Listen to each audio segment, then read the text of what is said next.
çocukluğunda çok muazzam bir zekaya sahipmiş. Bir defa okuduğu bir kitabı ezberine alıyor. Hatta bakın bizim Hamdi Kasaboğlu diye bir Ankara vaizi vardı. Yıllarca Ankara'da. Sonra müşavir kurulunda da azam oldu. Bu onun bir hatırası var.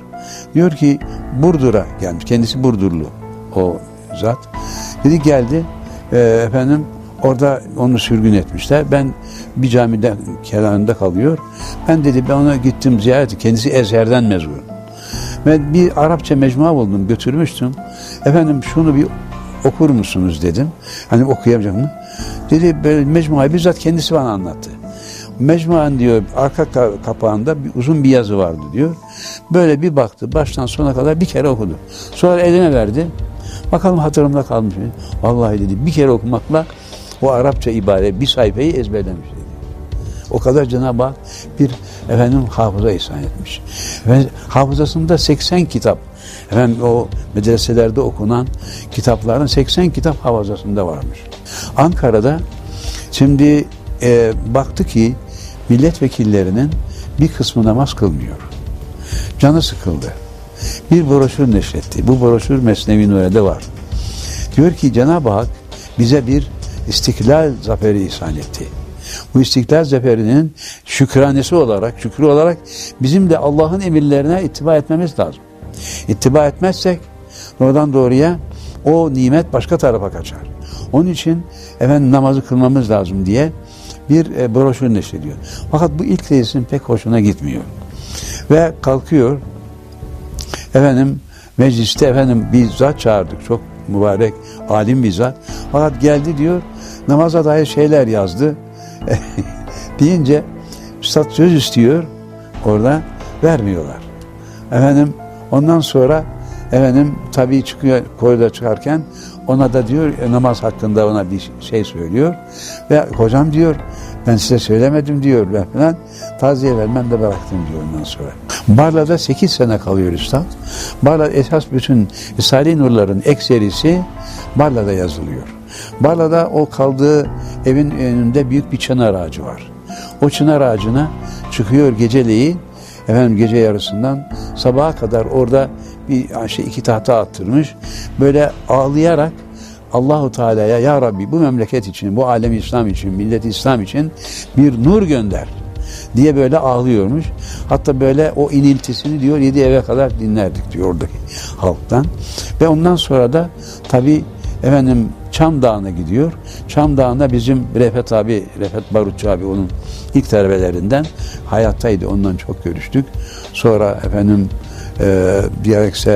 diğer abilerine diyor ki Üstad Hazretleri'nin Çam Dağı'na gidiyorlar. Bak çam ağacını maalesef kestiler orada diyorlar diye. Talebeler toplanıyor diye. Şimdi orada giderdik diyor bu abi. Orada Üstad Hazretleri inerdi. Orada diyor eserleri o ağacın altında kendisi kıbleye döner ve havaya bakar. O söyler, biz yazarız, biz yazarız. 2 hafta bir kitap biter diyor. Bir defter dolardı diyor.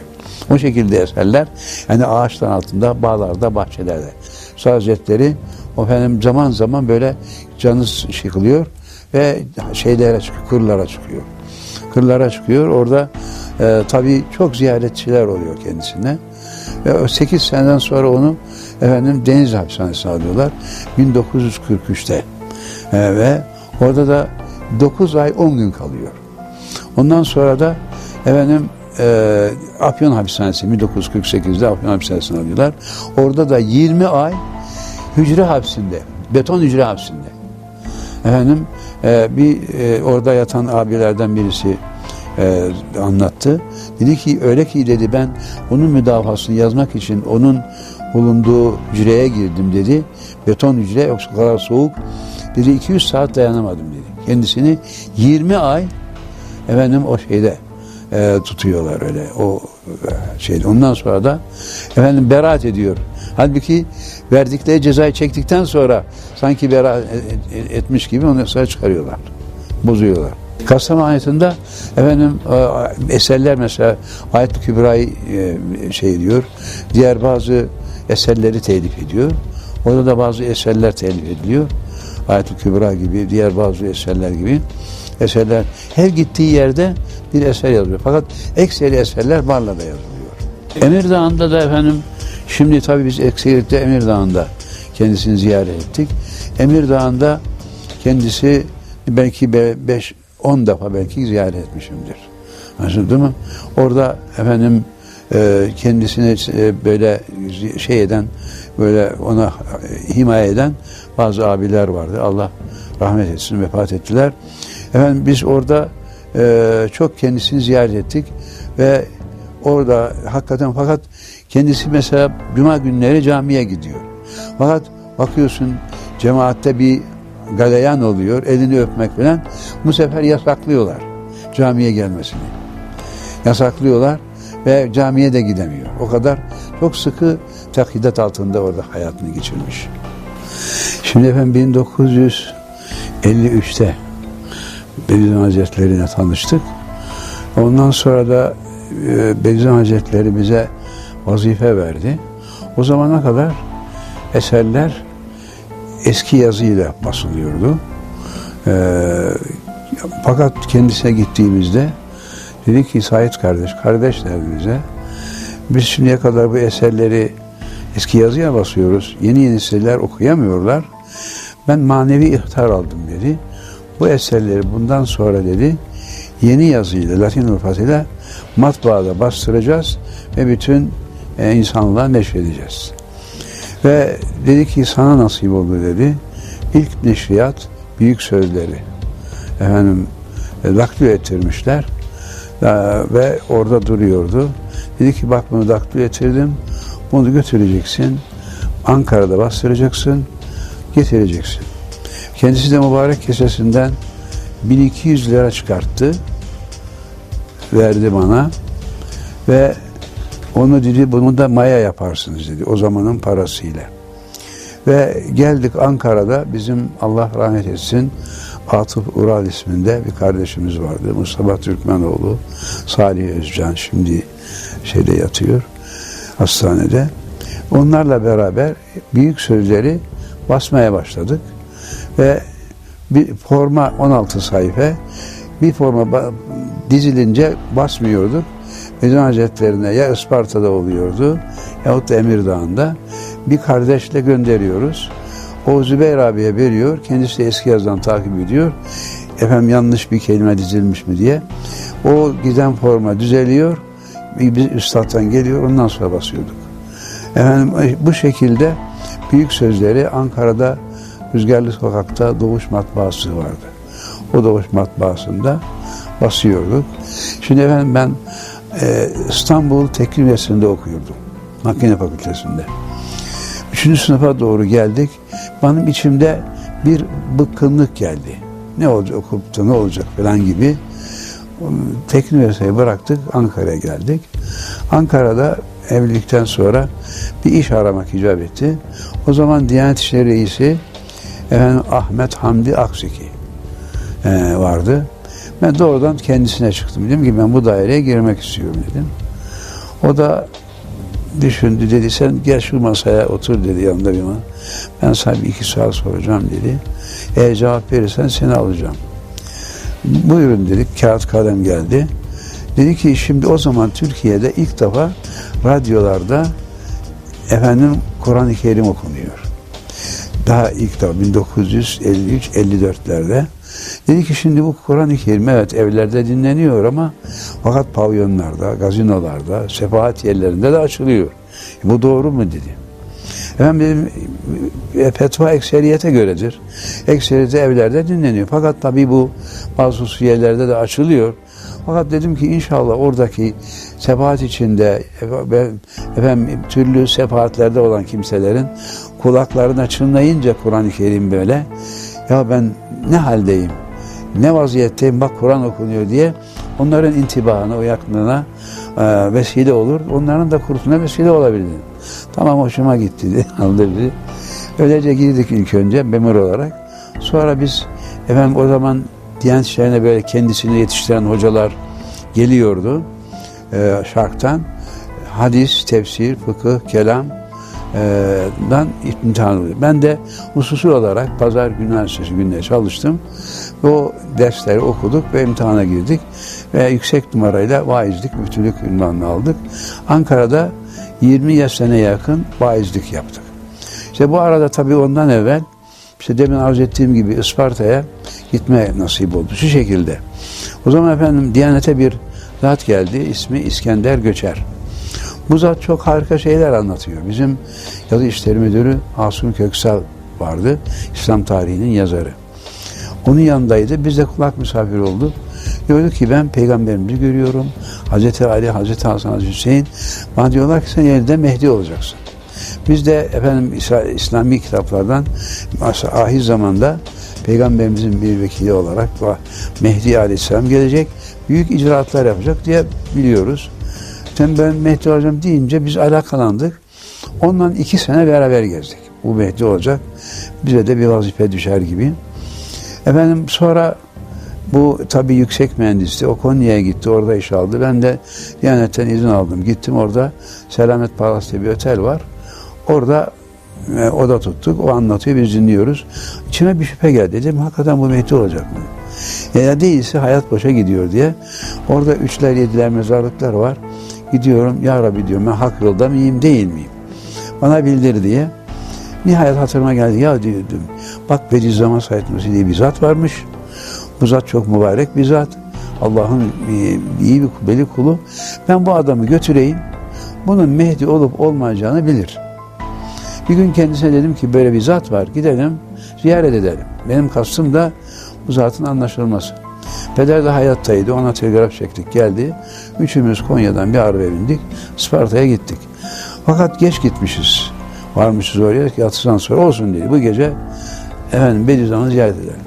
Nihayet üstadın şu anda dershanedir orası. O evde kalıyormuş. O kapıyı çaldı bizim Mehdi dediğimiz arkadaş. Efendim Sungur abi çıktı rahmetli. Ona dedi ki ben Mehdi'yim dedi.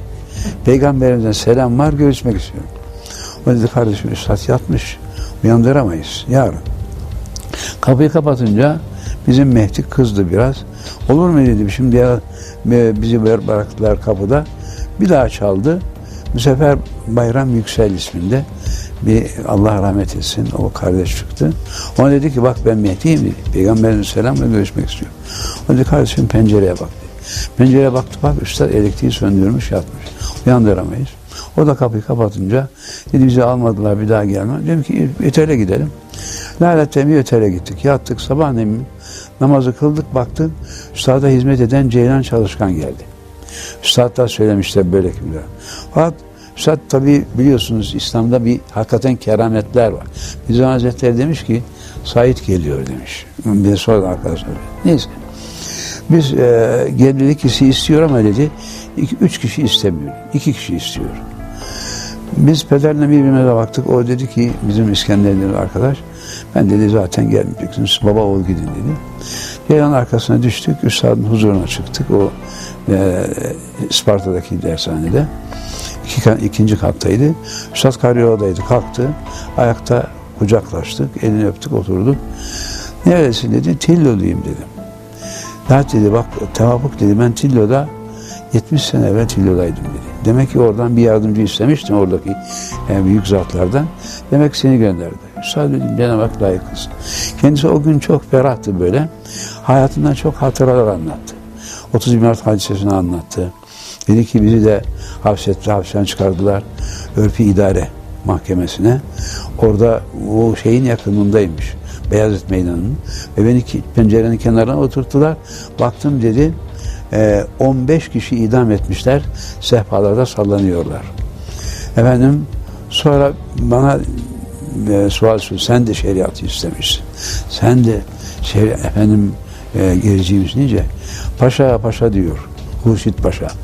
Sen diyor senin gücünü muahhidinin kalemlerin uçlarıyla patlatırım. Evet şeriatın bir meselesine 1000 ruhum olsa feda hazırım. Çünkü şeriat sebep adalet mahz-ı fazilettir. Fakat ihtilalcilerin isteyişi gibi değil. Deyince evet 11,5 cinayet işledim ki beni buraya getirdiniz. Bu Divan-ı Harbi Örfi diye bir eseri var. Orada bu 11,5 cinayeti sayıyor. Efendim onlardan birisi işte 8 tabur isyan ediyor. Bir nutukla onları yatıştırıyor. Hammalların yerini geziyor ki herhangi bir kıpırdama olmasın filan diye. Sonra adet vasıtasıyla şarka telgraflar gönderiyor ki herhangi bir hareket olmasın. Bu inşallah bizim için bir hayırdır diye. Kendisi 1920'lerde İstanbul'un İngilizlerin işgalinde. Onlara karşı Hutuvat-ı Sitte namıyla bir broşür neşrediyor. Hutuvat-ı Sitte'de tükürün o zalimlerin hayasız yüzlerine diye İngilizlere karşı bir broşür. Bu da işgal komutanı eline geçiyor. Bunu bulduğunuz yerde kurşuna dizin diyor. Fakat arıyor, Cenab-ı Hak muhafaza ediyor. Ve o arada da Ankara hükümeti kurulmuş. Mustafa Kemal ve diğer arkadaşları, sizin de yeriniz var, siz de gelin bu meclise iştirak edin diye. O onların telgraflar üzerine Ankara'ya gidiyor ve hoş ameliyle karşılıyorlar. Ve ondan sonra da meclisin iç açılış konulmasını kendisine yaptırıyorlar. Ve ondan sonra da tabii bunları anlattı. Sonra şeyle olan Mustafa Kemal'le olan hadiselerini anlattı. Onlarla baktık ki bağdaşamıyor. Bir bilet alıp bana gelmek istiyor. Diyorlar ki gitme, seni Diyanet İşleri Reisi yapalım yahut şarkın vaizi veyahut da milletvekili. Hayır diyor ve gidiyor. Bak dedi Said kardeş dedi. Ben dedi Mekke-i Mükerreme'de olsaydım, Medine-i Münevvere'de olsaydım dünyanın hiçbir yerine gitmezdim, Türkiye'ye gelirdim dedi. Neden dedi? Alem-i İslam'ın kapısı, kilidi Türkiye'dir. Bu kapı, bu kilit açılacak, alem-i İslam açılacak dedi. Onun için buradan gitmek dedi, harpten kaçmak gibi. Harpten kaçmak en büyük günah. Katiyen iznim yok deyince hayır dedim. Üstadım madem izin yok ben de gitmem dedim. Hakikaten bakın bugün 1953-54'tü o seneler. Cape Town dediğimiz orada dershane var. Japonya'dan tutun ta Amerika'da da bugün belki 100-150 ülkede dershaneler var. Tabii Üstad bunları görmüş gibi kapılar açılacak ve bütün dünyaya bu eserler, nurlar yayılacak dedi. Ve ondan sonra da peder dayanamadı. Dedi ki Üstad'ın bizimle gelen bir zat var. O gelmedi. Fakat diyor, ileride ben Mehdi olacağım diye böyle bizim çocuk da benim için biraz ona kapılmış gidiyor. Biraz durdu. Kardeşim dedi ondan ilgilenmeyin dedi. Size zarar gelirdi. Öyle deyince benim kalbimden silindi. Üstad'a daha bağlandık. Ondan sonra çıktıktan sonra bizim Sungur abi demiş ki onlarla gelen zat meczup demiş. Meczuplar hakikaten bazı hayaller görüyor. Kendisini falan kimse olacağını diye görüyormuş. Neyse Cenab-ı Hak bizi oradan kurtardı. Bizden Hazretlerine bağlanma vesile oldu. İşte demin arz ettiğim gibi ikinci gelişimizde Said kardeşler, şimdiye kadar biz bu eserleri eski yazıyla basıyorduk fakat bugünkü gençlik okuyamıyor. Onların da imanlar kurtulması için bu eserleri, Risale-i Nur'ları yeni yazıyla, Latin nurfatıyla bastıracağız. Sana nasip oldu dedi. Büyük sözleri takdir ettirmişler. Ondan sonra onu verdiler. 1200 lira verdiler. Geldik. O zaman işte arkadaşlarla birlikte bastık.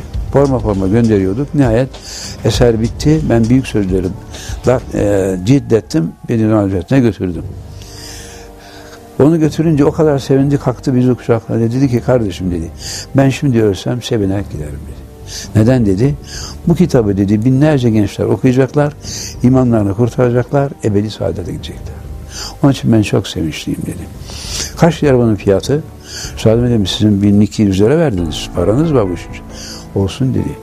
Bu işin ihlasla olması için kendi eserimi kendi paramla almam lazım. Ve kaç lira? 25. 25 lirayı verdi, bir tek sözler aldı. Yalnız dedi her 25 kişi dereverine vermeyin ya 25 kişi okutturacağım diyenlere verin. Ha. Ve ondan sonra ilk önce biz bunu da takip ettik ama sonra maalesef tam olmadı. Her neyse ondan sonra mektubatı verdiler. Lemaları verdiler. Ondan sonra sıra tarihçi hayata geldi. Tabii 1953-54'ten 1958'e geldik. 58'de tarihçi hayat kendisi hayatı, müdafaları, mahkemeler filan. Bir kısmını abiler yazmışlar. Bir kısmını da kendisi bazı müdafaa mektupları koymuş. Orada daktilo halinde duruyor. Said kardeş dedi, bunu basacaksın ama dedi. Bunu basarsan seni hapsedecekler dedi. Sen dedi razı mısın hapse dedi. Razıyım dedim. Peki al götür dedi. O seneler bir şey olmadı. Kendisi 1960'ta vefat etti, 23 Mart'ta. Efendim 20 Mart'ta bizi psikiyatrisiyle Bilangor'a içeri aldılar. Biz orada efendim 33 gün kaldık, sonra çıktık. 1964'te efendim bir Ankara savcılarından birisi bizim hakkımızda bir dava açtı. Tarihi hayattan dolayı. Efendim orada bir cümle var. Fakat onun cümlenin kim olduğuna dair bir şey yok ama cümle ilk Reis Cumhur'a aitmiş. Muasır medeniyet seviyesine ulaştıracağız gibi surata parlak kelimelerle ifadette bulunarak komedi rejimine zemin hazırlanıyor diye.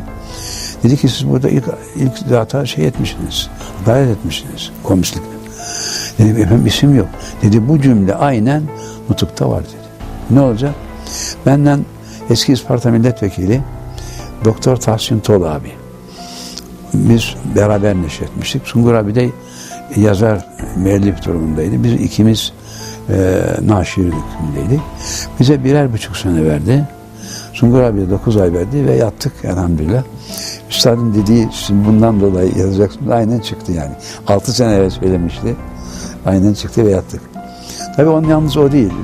Her eser başımızda bizi içeri alıyorlar. Belki 8-9 defa sırf Risale-i Nur'dan dolayı elhamdülillah içeri girdik çıktık. Fakat sonradan da kaderin biz tabii çıkınca hapislerden bitti hapisler. 1960'ta başladık hapis devresine. 67'ye kadar her sene bir iki defa girip çıkıyorduk. Eser basıyoruz hemen alıyorlar. Basıyoruz tekrar alıyorlar. Fakat ondan sonra 1970'lerde dediler ki ya senin yattığın tabii artık memuriyet gitti. Memuriyet gidince dediler ki sen yine girebilirsin. Müracaat ettim. Efendim dediler siz neden dolayı yatıyorsunuz? 5816 sayılı kanun. Baktılar memuriyete mani değil dediler. Ve bizi tekrar memuriyete aldılar ve şimdi emekli olarak devam ediyoruz. Üstad'la tanışmamız ilk önce böyle oldu ve eserleri halen elhamdülillah İhlas Nur Neşriyat namı altında devam ettiriyoruz. Risale-i Nur hakkında çok beraat kararları var. Fakat 1972'lerde Yargıtay Ceza Genel Kurulu bir karar verdi. Eserlerin yasaklanması hakkında. Fakat ondan sonra da mahkemeler beraber o yasaklamaya rağmen mahkemeler beraat kararları verdi. Beraat kararları verdi. Sonra gelen hükümetler zamanında artık tamamen serbest oldu. Her sene bir nur takvimi diye bir eser var. Bir takvim basıyoruz. Bu takvimden dolayı tabii eserlerden dolayı çok şeyler oldu mahkeme. En son ondan dolayı bizi mahkemeye çağırdılar. Yani nur vecizeler var. İman hem nurdur hem kuvvettir. İmanı elde eden adam kainata meydan okur diye mesela böyle vecizeler var. Bizim takvimden dolayı en son tekrar bizi mahkemeye aldılar. İkinci ağır cezada. O da ağır cezada. O gün de tevafuk ilk mektep talebelerini öğretmenleri bazı müzelere, yerlere götürmüşler. Demişler ki bir de sizi mahkemeye götürelim. Mahkemeye görün diye. Baktım ben hakimin önüne geldim. Bir de patır patır ilk mektep çocukları bütün salonu doldurdu. Şimdi tabii o cümleleri okumak isterim ama tabii şu anda yanımda yok. Hakim baktı ki doldu çocuklar dedi. Burası dedi tiyatro sinema değil dedi. Siz dikkatle dinleyin dedi. Dedi burası mahkemedir dedi. Şimdi çocuklar da dinliyorlar. Bize dedi ki ilk yaprakta iman hem nurdur hem kuvvettir. İmanı elde eden adam kainata meydan okur. Diye söylüyor. Çocuklar da dinliyorlar böyle. Böyle 7-8 tane vecize okudu. Ama hepsi de İslamiyet hakkında, Kur'an hakkında. Çocuklar da dinliyorlar. Ben bu cümleyi falan kitaptan aldım. İşte kitabın da beraat kararı savcıya veriyorum her cümlede. Ondan sonra en sondaki cümlede de yine onu da bir kitabını söyleyince sorgu bitti. Savcıya sordum. Efendim dedi, savcı dedi ki bu takvimdeki bütün vecizelerin efendim kitaplarının beraat kararlarını da verdi. Binaenaleyh ben de onun beraatini istiyorum. O iki taraftaki azalara böyle onlar da evet dediler. Sana beraat veriyoruz deyince çocuklardan bir alkış koptu. Görmeye değerdi yani. Efendim Bediüzzaman Hazretleri'nin biz eserlerini 1953-54'ten 60'a kadar efendim böyle neşrettik. Şimdi o zaman halen de şey diyoruz. Her bir eser 5000 basılıyor, bitiyor, tekrar basıyoruz. Yani bütün mesela 15-20 tane büyük ciltli eserler var. Bunları bastıkça şu anda 7-8 yerde basım var. Olduğu halde yine yetiştirilemiyor. Tabii ben bugün belki milyonlara bali olan bir talebeler, yani eserleri okuyan talebeler meydana geldi. Bunlar risaleleri okuyanlarda da büyük bir inkişaf oluyor. Büyük bir efendim doğrudan doğruya ıslah hali oluyor. Bu suretle de hakikaten Bediüzzaman'ın bu eserlerinden milyonlarca insan okumak suretiyle hem dünya hem ahiretinin efendim böyle hayat güzel geçmesine vesile oluyor yani. Son yılları efendim işte bu dediğimiz neşriyata kendisini tamamen vakfetti. Son yıllarda biz onu Ankara'ya davet ettik. Ankara'ya geldi. Efendim Denizciler Caddesi'nde, o adliyenin altında Beyrut Palas var. Orada biz 3 gün onu misafir ettik. Ve milletvekilleri tabii meşhur bir zat olduğu için milletvekilleri de onunla görüşmek için geliyorlardı. Ve o da onlara çok güzel dersler yapıyordu. Memleket nasıl kurtulur, alem-i İslam nasıl kurtulur diye çok muazzam dersler. Keşke onları biz keyfe alsaydık. Ve ondan sonra işte efendim gittiler, tekrar davet ettik. Yine geldiler. Bu sefer efendim Çukurambar'da bir Bahçeli'de bir ev tuttuk. Orada kaldılar 2-3 gün. Sonra İstanbul'a gittiler. Tabii bu seyahatler ve ardı ardına olunca bütün medya adeta üstada kilitlendi. Bediüzzaman burada, Bediüzzaman şöyle, Salih Nur böyle. Tabii o zaman İnönü hayattaydı. Onun pek hoşuna gitmedi. Efendim Menderes, Said Nursi'yi seçim propagandası için gezdiriyor deyince Menderes çekindi. Bakanlar Kurulu'nu topluyor ve Bakanlar Kurulu'nda karar veriyor ki efendim bu zat hiçbir yere çıkmasın. Çıktığı zaman çünkü muazzam bir hadiseler oluyor. Hiçbir yere Emirdağ'ında ikamete mecbur eder. Şimdi biz de Samsunlu Ali Rıza isminde bir kardeşle, bir Erzincanlı bizim bir kardeşimizi gönderdik. Yine alın gelin diye. Tam gelecekler efendim Zübeyir abi Üstad'a hizmet eden zat diyor ki efendim şimdi radyodan işittim, sizi Bakanlar Kurulu Emirdağ'ında ikamete mecbur ettiler. Buradan çıkamazsınız. Hayır kardeşim diyor. Ben onları mahkum ediyorum. Benim bir mahkeme kararım var mı? Herhangi bir seyahatime sebep var mı? Yok. Hazırlayın gideceğiz diyor. Biz 20 Mart 1960'ta biz Sikey Tahsil Kaybı'dan dolayı bizi hapse aldılar. Ulucanlar hapishanesine aldılar. 3 gün sonra da Üstad Urfa'da vefat etti. Ben tabii gidemedim. Cenaze merasimine gidemedim. Ancak biz çıktıktan sonra 33 gün kaldık. 2-3 ay sonra Urfa'daki mezarı daha kaldırılmamıştı. O zaman gittik orada ziyaret ettik. Ondan sonra biliyorsunuz mezarını kaldırdılar. Mezarının kırılıp da onun cenazesini çıkarması hakkında bizzat onun kardeşi Abdülmecit ünlü kul Abdülmecit Nursi.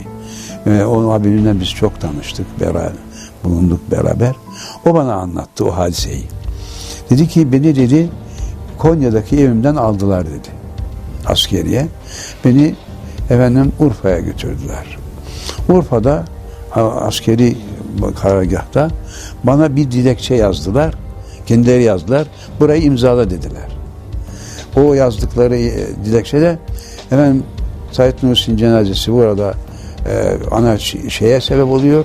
Karşılıkla binaenaleyh buradan kaldırılmasını istiyorum gibi sanki kendisinin arzusuymuş gibi imzalatıyorlar. Ve dedi ki cenazeyi kabrin çok güzel kabir taşları vardı. Onu askerleri getirdiler, kırdılar. Ondan sonra cenazeyi çıkarttılar. Efendim 114 gün sonra böyle bir şey O kadar kalmış yani o mezarda. Fakat dedi ben açtım yüzünü, yüzü pırıl pırıl bozulmamıştı dedi. Ve efendim sandukayı bir tayyareye koyuyorlar. Beni de bindirdiler. Ve bir müddet uçtuk diyor. Bir havaalanına geldik ama diyor, gece ben bilemiyorum yerini. Ondan sonra oradan askeri cemseler geldi. Önüne askeri cemseler koydular. Bir memleketin mezarlığına geldik diyor. Orada mezarı kazdılar askerler ve sandukayı olduğu gibi koydular. Meğerse sonradan anlaşılıyor, ters koymuşlar. Ve ondan kabri kapattılar. Aynı yolla beni Konya'ya, benim evime getirdiler diyor. Fakat nere olduğunu bilmiyorum. Bizi topladı. Kardeşler dedi, ben dedi mezarımın bilinmesini istemiyorum dedi. Allahu Teala'ya dua ettim. Ya Rabbi benim kabrimi bildirme dedim diyor. Neden dedi? Kabirlerde dedi fazla alayişler. Bakıyorsun mum yakmalar, ondan sonra yazı yazmalar, yani İslamiyet'in kabul etmediği, sonra bakıyorsun ya filan veli benim şu hacetim var. Bu yanlış. Sen o veliden değil, Allah'tan isteyeceksin. Ya Rabbi bunu hürmetine diyebilirsin. Bu yanlış hareketlerden dolayı kabrimde böyle hareketlerin olmasını istemediğim için kabrimin bilinmesini Cenab-ı Hak'tan niyaz ettim, bilinmesin diyor. Hakikaten de dua ettiği gibi öyle oldu.